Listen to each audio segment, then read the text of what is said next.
Hello friends. तो देखिए मैं यहाँ लहसुन लेके कर बैठी थी। शाम का टाइम था, मैंने सोचा चलो थोड़ा लहसुन ख़त्म हो गया तो छील के रख देती हूँ और साथ ही सब्जी की तैयारी भी कर लूँगी। लेकिन देखिए बच्चों ने प्लानिंग करी और थोड़ा सा मंचूरियन नूडल्स ये सारी चीज़ें लेकर के आए थे दोनों मिल कर के। था ये कि मेरा बर्थडे था 10 तारीख को, करवा चौथ था उस दिन। तो फिर व्रत होने की वजह से इन दोनों ने कुछ लाया नहीं था। हालाँकि उनका खाने का बड़ा मन होगा लेकिन वो नहीं लाए थे उस दिन, क्योंकि फिर मैं नहीं खा पाती, ठंडा भी हो जाता अगर मैं खाती तब तक।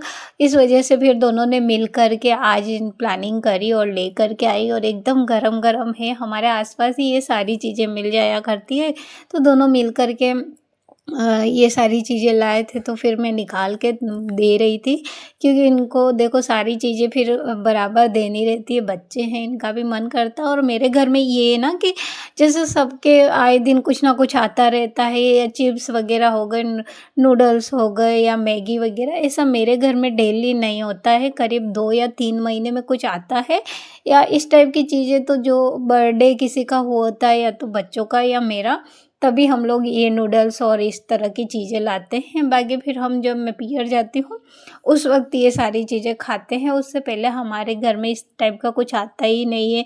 कोई स्नैक्स भी इस तरह से लाते नहीं। अधिकतर मैं घर में ही कुछ बना लिया करती हूँ और ना ही बच्चों को मैंने पैसे देने की आदत रखी हुई है कि उनके हाथ में पैसा रहे, या पॉकेट मनी भी मैं नहीं देती हूँ। अगर उनको कोई देकर भी जाता है पैसे वग़ैरह तो वो फिर मुझे दे देते हैं। तो ये सारी चीज़ें इस वजह से बच्चों में काफ़ी बढ़िया आदतें बनी हुई है कि बाहर का खाना वो लोग कम ही खाते हैं। अगर खाते भी हैं हम लोग तो सभी साथ में मिलकर ही, जो भी जैसे आज ये आया है इसी तरह कुछ ना कुछ आएगा तो सभी मिलकर ही खाएंगे। ये नहीं कि कोई बाहर जाके खा के आ गया, इस तरह की कोई हैबिट मैंने बच्चों में रखी ही नहीं है। ऐसा भी नहीं है कि हमारे आसपास नहीं मिलता, हमारे घर के पास ही में सारी चीज़ें मिल जाती है। लेकिन बच्चों में काफ़ी बढ़िया हैबिट्स बनी हुई है कि अकेले कुछ भी नहीं खाते हैं। तो इस तरह से मैंने सबको दिया, भोग लगाया और हम लोगों ने भी खाया और काफ़ी बढ़िया टेस्टी सा था। बच्चा मेरा पूछ रहा था कि कैसा है, और काफ़ी गरम-गरम, इन चीज़ों को गरम खाने में ही मज़ा आता है। तो गरमा-गरम ही मैंने सबको सर्व कर दिया था और मैं बच्चों से बातें भी कर रही थी कि हाँ, काफ़ी बढ़िया है। मेरा बेटा थोड़ा-सा उनमें मीन मेक निकाल रहा था तो मैं उसे बता रही थी कि इस तरह से कुछ नहीं, सब बढ़िया बना हुआ है और लग भी बढ़िया रहा है और वाक़ई में अच्छा ही था। तो इस तरह आज हमको रात में खाना बनाना ही नहीं था, फिर यही सब खा के सबका पेट भर चुका था। फिर सुबह उठते ही मैंने इसे बोला कि देख, आज बहुत अच्छी सी चीज़ खिलाऊँगी अगर तूने मुझे इन रैकों की सफाई करके दे दिया। यही एक मेरा रह गया था, आप समझ लीजिए फाइनल टच इस साल का। तो मैंने उसे दिया और ये देखिए मेरे सासू जी और मेरे देवर और मेरे हस्बैंड तीनों की ये तस्वीर थे। पुरानी है काफ़ी और बस उसे मैंने लालच दिया था कि तू मुझे ये करके देगा साहब तो मैं कुछ अच्छा सा बना के खिलाऊँगी। तो देखिए करीब 10 बजे हुए थे, लेकिन अब जब वादा किया था तो उसे निभाना भी था। सो मैंने पहले उसे उपमा बोला, लेकिन उपमा उसे पसंद नहीं है और ये देखिए ये करवे वग़ैरह यहीं रखा पड़ा है। आज मुझे इसे भी मंदिर में देना ही है, किसी भी हाल में आज तो पहुँचा ही दूँगी। तो देखिए अब हम हमारे डिश की तैयारी करते हैं, उससे पहले हमें जो ज़रूरी चीज़ चाहिए वो ले लेते हैं, क्योंकि उपमा उसे पसंद नहीं तो मुझे कुछ और ही बनाना रहेगा।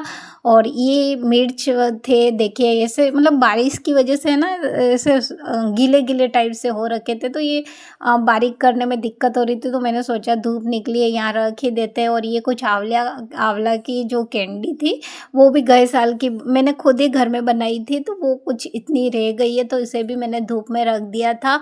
और चिली फ्लेक्स बनाने के लिए पहले मैंने वो लाल वाले मिर्च को इस तरह से देखिए क्रश कर लिया था, बिल्कुल बारीक नहीं करना, बस इस टाइप का। फिर मैंने पानी गरम रखा, उसमें ये सारी चीज़ें डाल दी है और उसमें जीरा, और मेन चीज़ जो मैं इसमें डालती हूँ वो होता है लहसुन बारीक किया हुआ और थोड़ा सा हींग, ये मेन है। बाकी तो सारे मसाले देते हैं, जैसे नमक हो गया, और मैं इसमें हल्दी नहीं डालती हूँ क्योंकि मुझे वाइट वाले ही ज़्यादा अच्छे लगते हैं। अगर आपको पसंद है तो आप इसमें कलरफुल पसंद है तो हल्दी दे सकते हैं। तो मैंने यहाँ पर पहले पानी चख लिया और थोड़ा-सा नमक कम लग रहा था, क्योंकि मैंने जो ये लहसुन होता है उसको क्रश करा था तो उसी के साथ में ऐड कर लिया था, लेकिन फिर मुझे कम लगा तो मैंने और ऐड कर दिया और एक उसमें थोड़ा-सा तेल दे कर के पानी को उबाल आने दिया। और जब पानी में अच्छा उबाल आ गया था, उसमें मैंने ऐड कर दिया सूजी, जो मैंने पहले रखी थी निकाल कर के। तो उस सूजी से इसे अच्छे से पानी में पहले थोड़ा-थोड़ा करके देते हुए और बेलन की हेल्प से अगर आप इस तरह से मिक्स करते हैं ना, तो इसमें बिल्कुल भी गुठली बनती नहीं है और काफ़ी बढ़िया से मिक्स हो जाता है। और ये देखिए, इस टाइम अगर आप चाहो तो गैस भी बंद कर सकते हो, इसको ज़्यादा हमें पकाने की ज़रूरत नहीं है, क्योंकि आगे का प्रोसेस में वो अच्छे से पक जाएगा। बाकी यहाँ अच्छे से हमें एक बार मिक्स करना था।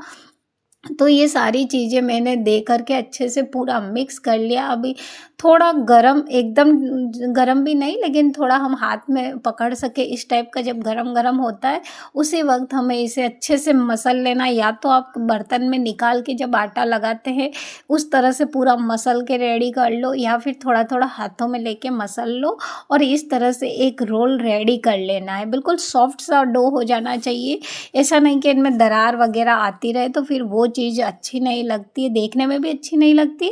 और जब हम फ्राई करते हैं तो वो पूरा बिखर जाता है। तो बस इस टाइप का इसमें होना चाहिए, बिल्कुल ऐसा रोल बन जाए। इसे बराबर करके अब हम इसे कट करेंगे। तो देखिए, ये जो होता है, आप चाहो तो यहाँ पर आप छोटे, बड़े या पतले, जैसे भी आपको पसंद हो उस टाइप के ये इस कट करके रख लें, या कोई और शेप भी आपको पसंद है तो वो भी बना सकते हैं। और ये दीपावली स्नैक्स के लिए काफ़ी बढ़िया होता है। देखिए, मैंने एक इतना बड़ा बना लिया है, बाकी मैंने कुछ पूड़ियाँ भी बनाई है। तो इस तरह से 2-3 आइटम बना रही हूँ। तो आप दीपावली के लिए ये काफ़ी बढ़िया स्नैक्स है, आप बना करके रख सकते हैं और महीने भर तक आप इसे बन रखेंगे तो भी कोई दिक्कत नहीं होगी। तो मैंने इस तरह से देखिए शक्करपारा भी बना लिया है। इतनी मोटाई इसकी होनी चाहिए, ज़्यादा नहीं, और ज़्यादा भी रखते तो कोई दिक्कत नहीं, लेकिन इतनी काफ़ी है ताकि अच्छे से ये फ्राई हो जाएंगे, कच्चा नहीं रहेगा। तो अब मैंने यहाँ तेल चढ़ा दिया है। तेल जब तक गर्म होगा, इसमें हम थोड़ा सा डाल के चेक कर लेंगे, ताकि हमारे ये जो डालेंगे तो कच्चा ना रह जाए। बस मैंने चेक कर लिया, फूल के ऊपर आ गया था। तो अब मैंने पूड़ियाँ तलना शुरू करा। ये सारा मैंने आपको बताने के लिए 2-3 आइटम बताए हैं, ज़्यादा मैंने अभी नहीं, क्योंकि हमें अभी नाश्ते के लिए करना है। दीपावली की तैयारी के लिए हम थोड़ा बाद में करेंगे, लेकिन मैं आपको बता रही हूँ कि इस तरह से अगर आप बना के रखते हैं तो ये दीपावली स्नैक्स काफ़ी बढ़िया बन जाते हैं और लगते भी बड़े टेस्टी है। इस तरह से अगर आप बनाएंगे काफ़ी बढ़िया सा इसका टेस्ट आता है। और जो लहसुन आप इसमें दे करके बनाओगे ना, तो इसमें 4 चाँद लग जाएंगे, इतना बढ़िया टेस्ट आता है इसका। तो देखिए, ये मैंने पूड़ियाँ बना ली थी और 3 पूड़ी मैंने बनाई थी और तीनों फूली आपके सामने ही मैंने इनको फ्राई करा है। तो इस तरह से आप डीप फ्राई करके भी बना सकते हैं। और अगर आप चाहें तो जो मैंने पीस कट करे हैं, इस तरह से कट करके आप मंचूरियन टाइप इसे भी बना करके खा सकते हैं, वो भी काफ़ी बढ़िया टेस्ट आता है उसका। तो इस तरह से काफ़ी चीज़ें बन जाती है एक ही डो से। और देखिए, मैंने ये इस तरह से ये जो बॉल बना है, इसके भी आप चाहो तो कई तरह से शेप दे सकते हो। ये दीपावली के लिए अगर आप बना रहे हो दीपावली स्नैक्स के, तो अलग अलग शेप में बनाएंगे तो काफ़ी बढ़िया बन जाते हैं। और ये देखिए कितने सुंदर से दिख रहे हैं और खाने में भी इतने ही क्रिस्पी और बढ़िया से बनते हैं। टेस्ट भी इसका लाजवाब होता है। एक बार ज़रूर ट्राई कीजिएगा, फिर मुझे बताना आपको कैसा लगा, क्योंकि ये देखने में जितना अच्छा लग रहा है ना, खाने में इतना ही बढ़िया इसका टेस्ट आता है। सो मैंने इस तरह से रेडी करा और आज मेरे बच्चों की नाश्ते की तैयारी हो चुकी। दीपावली के लिए फिर दोबारा से मीठे स्नैक्स बनाएंगे। तो आज की वीडियो कैसी लगी ज़रूर बताएं और मेरे चैनल को सब्सक्राइब कर देना। Thank for watching.